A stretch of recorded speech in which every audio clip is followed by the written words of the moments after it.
Hi folks, my name is Tim Fasano. I'm a 21-year veteran taxi cab driver from Tampa, Florida. Been at this a long time, made a decent living over the years.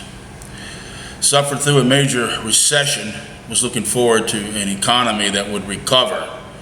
With a recovered economy, we'd be able to get back on track, making money, achieve life goals, be headed back in the right direction.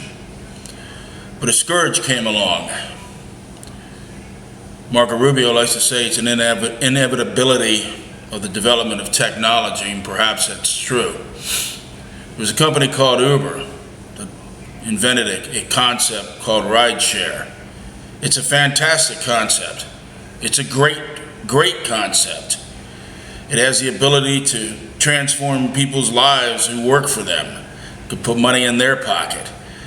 It could develop, and create, and ensure efficient and affordable transportation. There's a few problems with it, however. One of it is that it's been operating unregulated in many communities. Some of them as recently as earlier in the year, Austin, Texas was able to get rid of them, or let's say Uber decided to pull out because the court and voters mandated that they follow regulations. Now, before you say, well, they should be allowed to continue, they should be allowed to do all this stuff, I don't know what you do for a living, but it may require that you have some form of license or degree.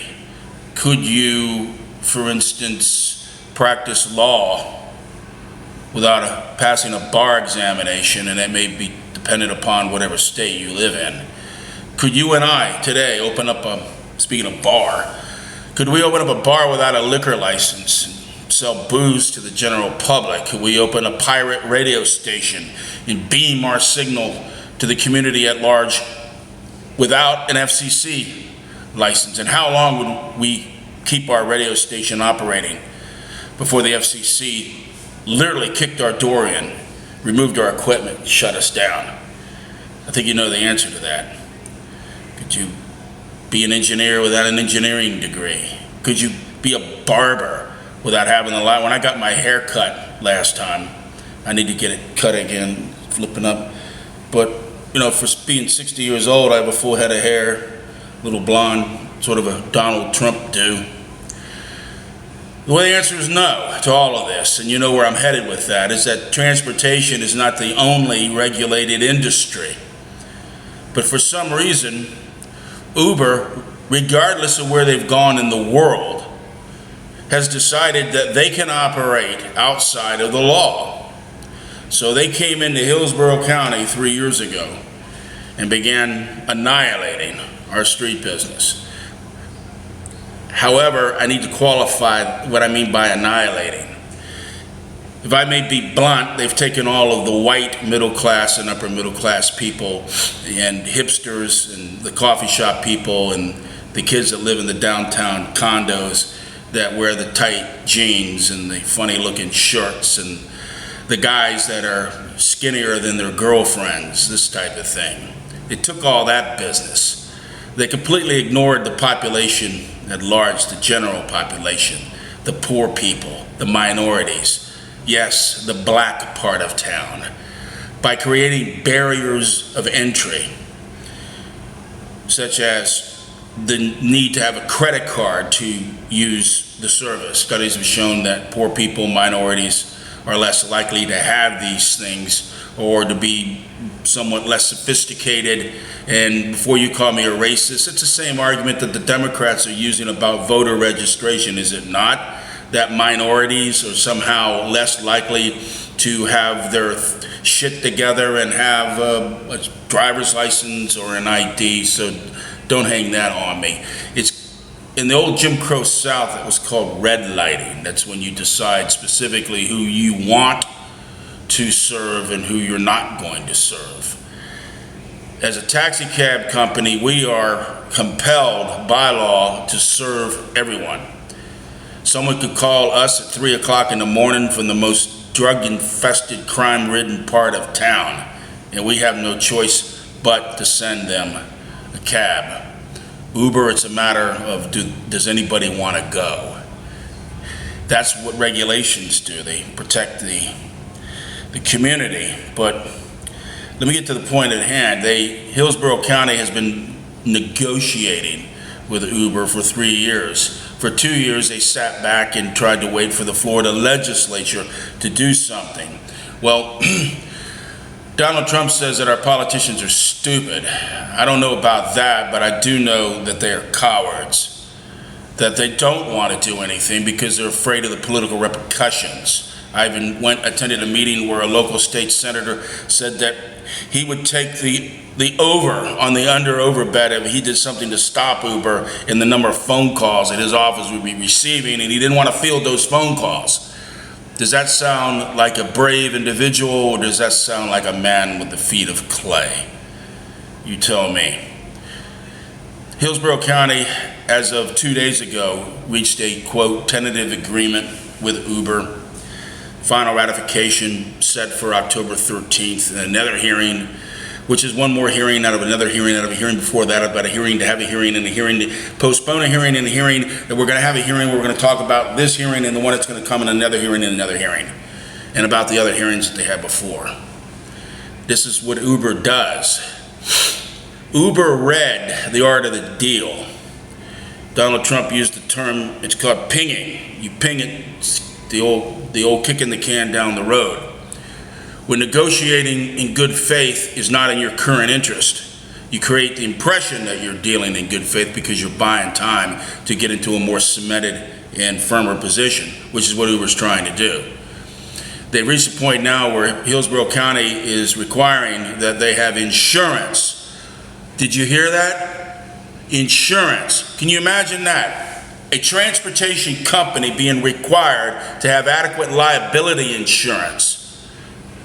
If you break it down on a daily basis, I pay $28 a day to have $1 million in liability insurance that would cover anyone that was killed in my cab. I don't think it would cover me, but it would cover the passengers. So their family would get $1 million. That's a minimum requirement. Uber doesn't have that. The small print when you sign up to be an Uber driver, which nobody reads, says that you, the driver, are responsible for the commercial insurance on the car. Nobody ever gets that because it would quadruple whatever your insurance payment is. In many cases in this county, that could add an additional $3,000 onto whatever you're paying. And people are struggling, they don't have it, so they're not, nobody gets it. Nobody's going to get it. So you get in an accident, somebody's hurt, you find out Uber says, look, we're not a cab company, we're not a transportation company. What are you coming to us for? We're just an app. Isn't that the same argument that Heidi Fleiss used, the madam who, when they said that she was a pimp? So I'm not a pimp. I just introduce wealthy men with attractive young women for a fee. That's all I do. I mean, whatever consenting adults do after that, nothing doesn't have anything to do with me. The jury didn't buy that one. And ultimately, they're not going to buy this argument that Uber's not running a transportation company. As that senator stated, the over/under, I take the under on this one. What'll happen on the 13th is that Uber will find some technical detail to kick the can further down the road, or hopefully, and this is the drum beating out there, is that they're about ready to just say screw it, and they're going to pull out of Hillsborough County. The drivers on the Uber forums are already preparing for that, and many of them are already now working in Pinellas. One Uber driver stated on the forum today that there were cars on top of cars in St. Petersburg because the drivers are already getting out of Tampa. So many cars over there that he couldn't even get a ping. And well, welcome to transportation. Now, I'm on the side of the drivers on this one. Uber doesn't treat their drivers well. In fact, Robert Wright, former Commerce Secretary for Bill Clinton, and Hillary Clinton herself have both stated publicly that Uber is anti-labor. And the reason Hillary believes that Uber is anti-labor is because what they've done is they've shifted the cost that traditionally businesses absorb, and they've shifted it onto the worker. Because you have so few little jobs in our communities that people are desperate that they take gigs. Remember when they said we're going from a manufacturing-based economy to a service-oriented economy? Well, now we're going from a service-oriented economy into a gig economy, where it would be like the workers that built the Empire State Building had to bring their own steel and their own rivets and their own construction equipment, because the construction company wasn't going to provide any of that. They're just going to give you a fee and, hey, you go get them. So there's no benefits, there's no workman's compensation, there's no insurance, there's no 401k, there's no nothing. You get nothing out of the deal except the wear and tear on your car, and they'll pay you 50 cents a mile minus 20%. So you get 35 cents a mile. You drive somebody 10 miles here in Tampa and you get $3.50. And you have to buy the gas and pay for the insurance. Without knowing anything about driving or transportation, does that sound like a good deal? I know this is all irrelevant because in 5 years you're going to try to take over with driverless cars. And that's another video, because what that's actually attempting to do is to corral people where they need them when they throw the satellite switch. And driving without a driverless car is not going to be an option. People have to go back to the horse. You got to get where they're going. Anyway, that's a different matter. I just want to let people know that Uber nowhere in the history of Earth has ever, on any occasion, ever complied with any municipality's regulations. They've only used buzzwords like, we want to provide transportation options for the community. No, they don't. The only option they want to provide is Uber. They want to kill all competition. They want to get rid of the cab companies. They want to get rid of Lyft. They want to get rid of any other TNC, anything that comes along.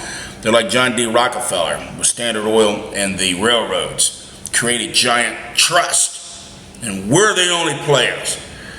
Eventually someone like a Teddy Roosevelt will come along and break up the trust. I don't know when that's going to happen. I have no idea, but that's long term. I'm only thinking in the next couple of weeks, because I'm trying to make a living and keep a roof over my head.